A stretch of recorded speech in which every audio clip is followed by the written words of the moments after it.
Fall is getting closer, and unfortunately, so is flu season. Are you and your family prepared? Joining me to help us out here is Dr. Belkis Pimentel. Welcome, doctor. Thank you so much for having me. Of course, this is so important. We all want to be up on our stats and what we need to know to stay healthy. September does mark the beginning of flu season. How long does that season typically last? Usually it'll go from the September to maybe the March, but it can last as long as May. Okay, and so tell me about some of the signs that we need to be looking out for. Sure, for when you're sick, it's going to hit you like a truck hit you.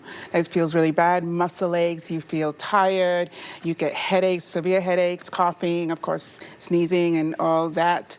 And you feel like sometimes you get GI symptoms like nausea and vomiting. As well, okay. Yeah. Now, there are ways for us to fight the flu. I know we need to let it run its course sometimes, but if we're feeling these symptoms early on, what's the best remedy for us?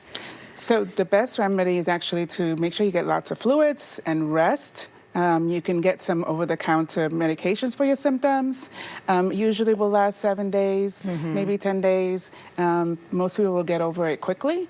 But people who are have underlying conditions, they may be a little bit more sick, they should call their doctor. Okay, and something that recently happened to me, so I'm hearing, I know these flu vaccines change every year, so I must have gotten one of my daughters one late in March. Well, then I was looking through some paperwork, and they recently gave her one now in August, yes, her birthday appointment. So I was like, why are you giving two vaccines within such a short amount of time? And they said, different vaccine. Is that correct, or do I need to call back? No, that is absolutely correct. Okay. Every year there's a different vaccine. This year they changed 2 of the strains. There's usually 4 strains in the vaccine. So every year they actually do a lot of research in order to be able to determine where it's going to be most prominent. So they tweak it depending on the strain that they know is going to be coming up for the next year. Yeah. So that means we should get one at least once a year, right? That's absolutely correct. Every year. Every year. Okay, not twice a year, but just once a year.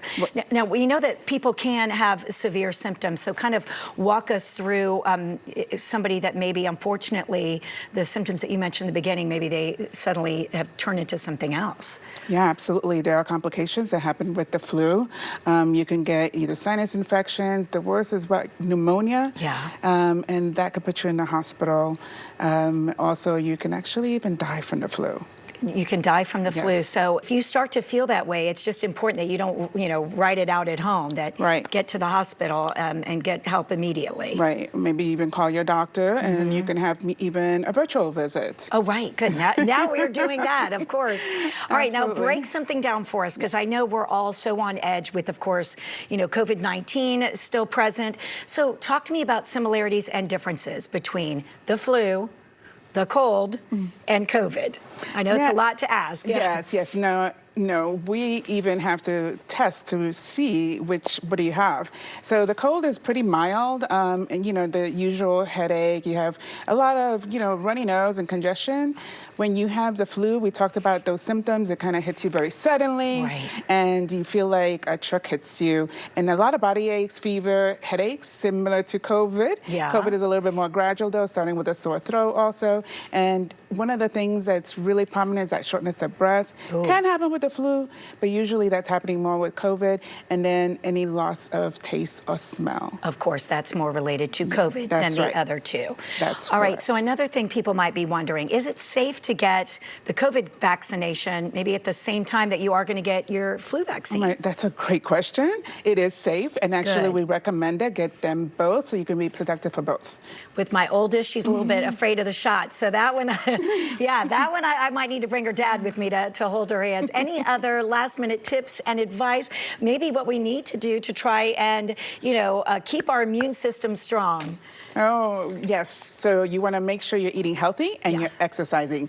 It always comes down to that. Like we always say, it's exercise at least 30 minutes, 5 times a week, and then also eating your veggies. I know, doctor. We kind of do the eye roll, but you know what? It does go back to that. Exercise, eating right, and of course, getting a good night's sleep, right? That is correct. Okay. You're right. And that will help your immune system. Awesome. Thank you so much, doctor. And where can we go to learn more?